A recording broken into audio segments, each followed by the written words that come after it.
vu déjà le juge d'instruction et notre affaire va être menée d'ici le 4 juin.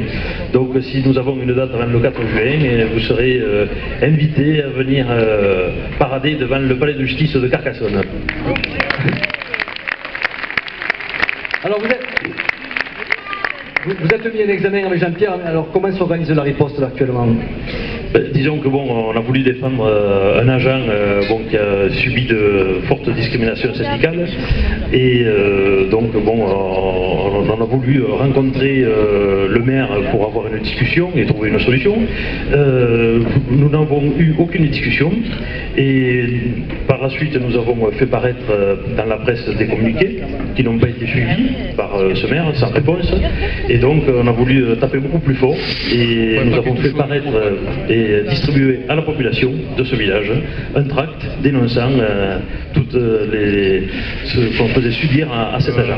Et partant de là, il a jugé nécessaire de porter plainte pour diffamation et atteinte à la vie privée d'une autorité publique. D'autres cas de discrimination dans ton département là, que tu as sous... Oui, d'autres cas, ce qui est le cas encore aujourd'hui, où nous sommes encore sur une affaire qui est la cuisine centrale de Carcassonne, où justement, de nombreux camarades ont de gros soucis de sécurité au travail et la mairie ne veut pas négocier et ne veut rien faire, elle ne bouge pas et donc ils sont en grève depuis lundi.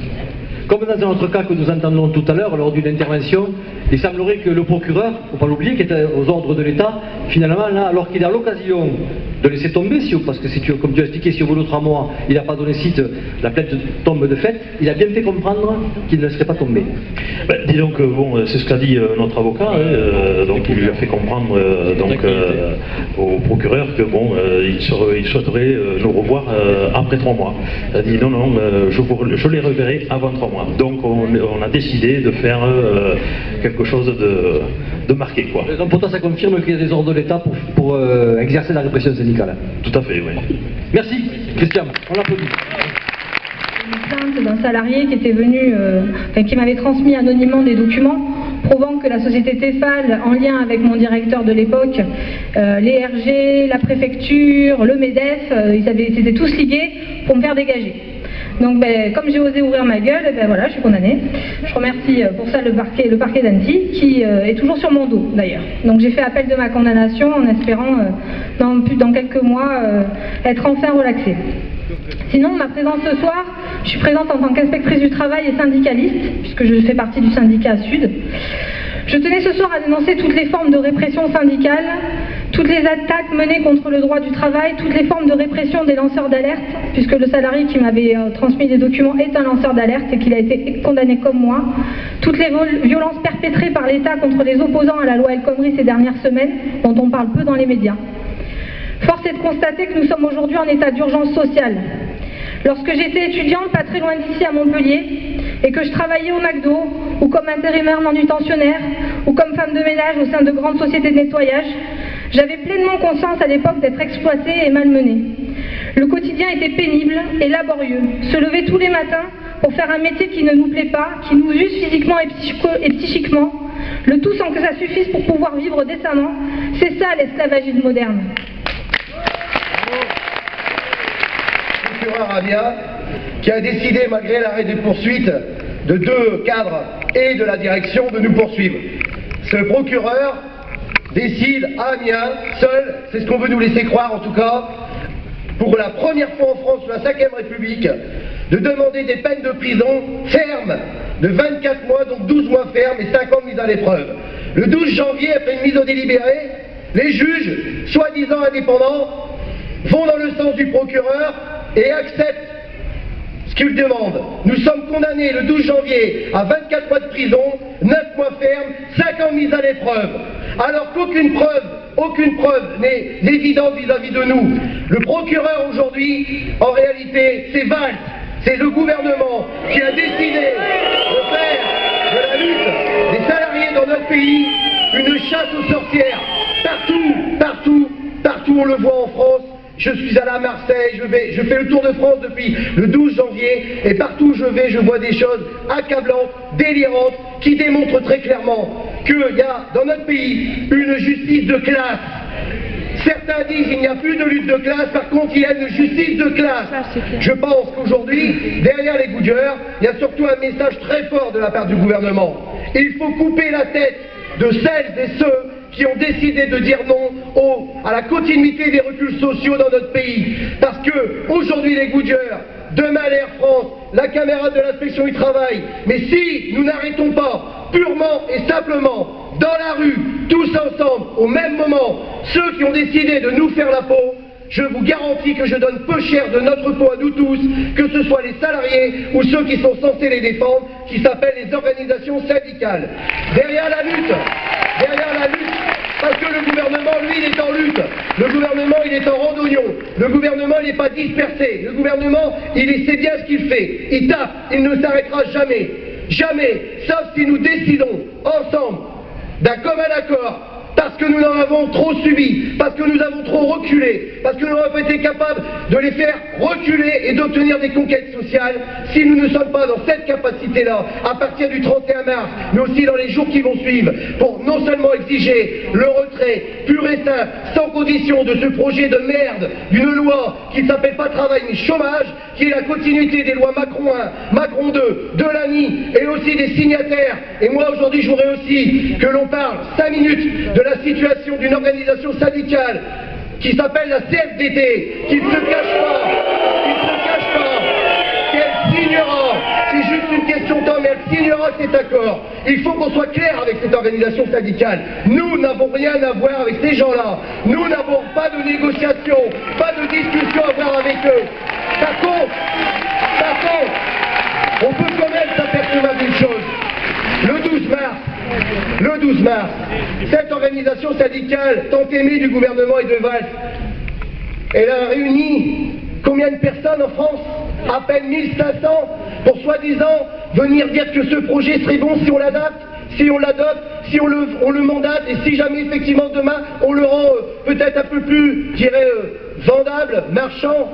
La réalité, c'est que les médias, puisque eux aussi aujourd'hui jouent le rôle du patronat, jouent le rôle du gouvernement, les médias n'ont pas dit un mot. Soudainement, ils ont complètement oublié que ce syndicat s'est vautré comme c'est pas possible. Et moi je vous le dis, la CGT dans son ensemble doit exiger que l'on arrête de discuter avec des syndicalistes réformistes qui depuis 20 ans nous mettent des coups de couteau à la première occasion. Ça aussi c'est la réalité. Alors oui, nous avons des ennemis, le gouvernement, le MEDEF et ces syndicalistes réformistes, tous ensemble nous devons les combattre. Alors, j'ai vu aussi moi, des étudiants, parce que je vais dans les facs, dans les lycées, j'étais tout à l'heure à Toulouse, à la fac avec un certain nombre d'étudiants. Quand j'entends le gouvernement qui minimise la colère des jeunes, qui les prend pour des cons en disant qu'ils sont dans la rue, ils savent même pas pourquoi, mais bien sûr que si, ils savent. Ils savent parce qu'eux, ils veulent pouvoir vivre comme leurs grands-parents, comme leurs parents, pouvoir avoir un boulot, arrêter d'être exploités, parce qu'aujourd'hui, ces jeunes qui sont dans la rue, pour la plupart, bossent, sont déjà dans la précarité, souffrent, certains ratent même leurs examens pour payer des putains de logements de misère, une fortune. C'est ça la réalité de nos gamins. Pourquoi on va continuer à laisser faire? Pourquoi on devrait reculer? Pourquoi on ne devrait pas avancer? Parce que au-delà de la loi El Khomri, il faut la casser, mais il faut maintenant aller chercher plus de conquêtes sociales, pour une simple et bonne raison.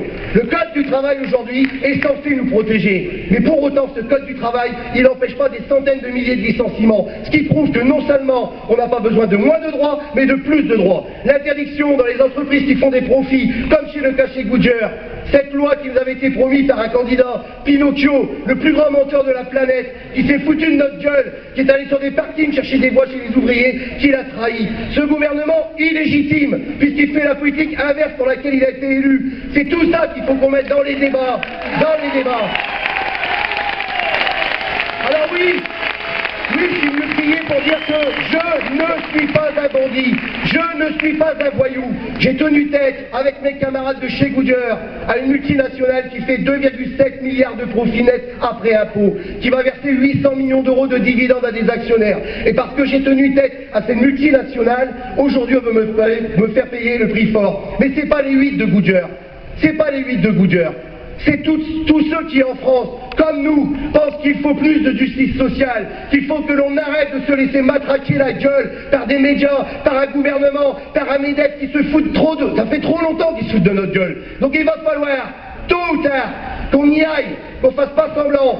Donc nous, à la CGT Goodyear, nous avons appelé à un 31 mars unitaire à Paris pour tous ceux qui le peuvent. Je sais bien que c'est pas toujours simple, mais il va bien falloir que l'on arrête de multiplier les annonces de mouvements partout en France et qu'on ait un mouvement unitaire où Valls, il ne pourra pas dire qu'il n'y avait pas du monde, parce que ce qu'ils ont retenu du dernier mouvement, c'est 200 mouvements partout en France. Ils minimisent dans les villes où il y a 10 000 personnes, même à Paris ils minimisent. Il va falloir qu'on aille leur expliquer qu'on ira ailleurs que dans des cortèges où on doit passer à des endroits bien précis. Je le dis comme je le pense. Il y a aujourd'hui des ministères auxquels il faut qu'on aille demander des comptes. Parce que aujourd'hui la violence, c'est celle qui nous est faite. Parce que les camarades d'Air France le disaient tout à l'heure, aujourd'hui, ils ne sont pas encore condamnés, mais on fera tout. Et moi, le 27 mai, j'y serai à Bobigny. Et je serai le 30 mars quand ils vont au ministère. Mais je ne me fais pas beaucoup d'illusions sur ce qui va leur arriver au ministère, parce que ce même ministère a validé nos licenciements à nous, les salariés protégés chez Goodyear. Alors aujourd'hui, la réalité, c'est que moi aussi j'ai subi tout ça.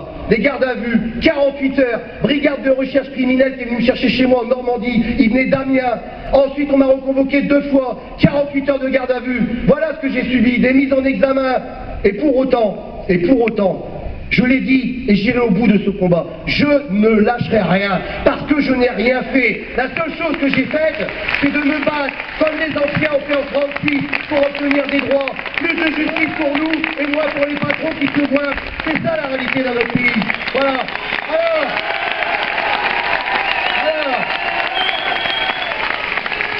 Alors moi je vais là vous dire tout net. Le 31, je serai à Paris.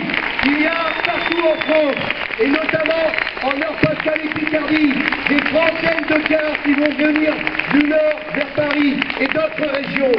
C'est un premier appel à une unité à Paris. Je sais que ce ne sera pas possible pour tout le monde. Bien sûr que là où c'est pas possible, il faudra s'unir là où c'est faisable. Mais bordel de merde, comment ont fait nos anciens sans internet, sans téléphone portable, sans moyen de communication en 36? Ils les ont fait plier. Et ils les ont fait plier parce qu'ils sont tous unis au même jour, même endroit, même heure. Alors tous ensemble, le 31 mars,